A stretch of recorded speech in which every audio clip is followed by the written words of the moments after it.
đây này ngọc khen cái này nhung đừng thưa khóc thay một mục tiết chu này từ ngọc khen mới để cái ở chung thai chiaประเภท mango มวย tốt hay sẹp mango มวย tốt dương thưa chỉ mวยnâng ประเภท ram hai cái này nhung vô chia ประเภท dark ram nhưng mà thưa ประเภท dark ram นี้ได้chia ประเภท ram บอกมาเยอะđể cái ở chung thaiเปิลให้สẹp ประเภท ram นี้คือผลิตในกัมพูชีให้ก็บอกว่ามีจับปีใส่สับหลังตื่นจังสẹp ประเภท dark ram นี้ยังมีนchia ประเภท dark ram ยังมีนchia ประเภทbrown sugar ยัง top up ជាមួយ soda ហើយยังមានជាប្រភេទ mango លែមជាមួយនឹងមីនអូខេអញ្ចឹងខ្ញុំនឹងចាប់ផ្ដើមធ្វើជូនអ្នកទាំងអស់គ្នាមើលខ្ញុំនឹងចាប់ផ្ដើមធ្វើជូនអ្នកទាំងអស់គ្នាមើលយើងប្រើប្រភេទស្វាយទុំយើងដាក់មកល្មមមកប្រហែលជា4ចំណិតអីបានហើយ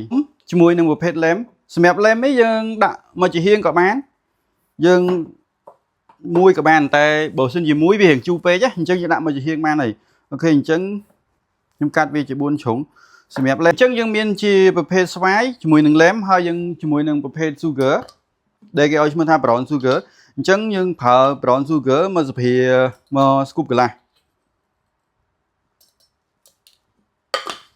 នឹងប្រភេទជីអង្កាមរបស់យើងអញ្ចឹងយើងក្តិចអញ្ចឹងមកបន្តមកទៀតយើងម៉ាត់វាជាទូទៅខ្ញុំម៉ាត់អត់ឲ្យចំ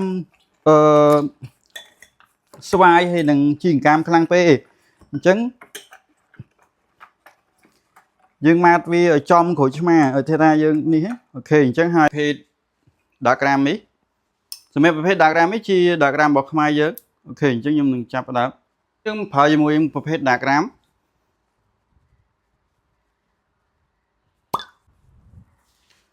អូខេអញ្ចឹងយើងប្រើ dark ram 60 dark ram 60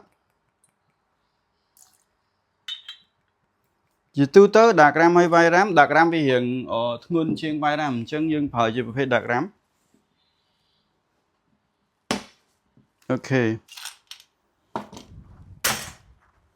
យើង top up ជាមួយនឹង soda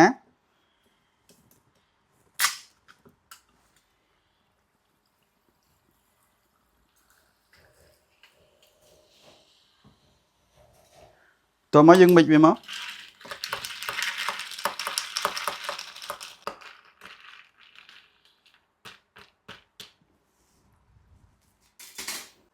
អូខេអញ្ចឹងយើងហាយហើយ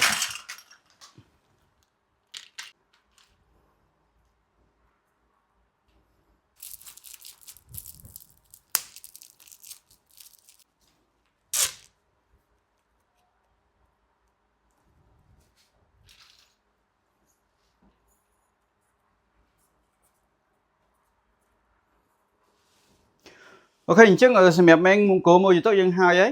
នេះជាប្រភេទ mango មួយទៅយើងប្រើជាមួយនឹង dark ram អូខេអញ្ចឹងសម្រាប់ប្រភេទពណ៌ជាមួយនឹងតេស្តវាគឺបានប៉ុណ្ណឹងអូខេអញ្ចឹងនេះជាប្រភេទ mango មួយទៅ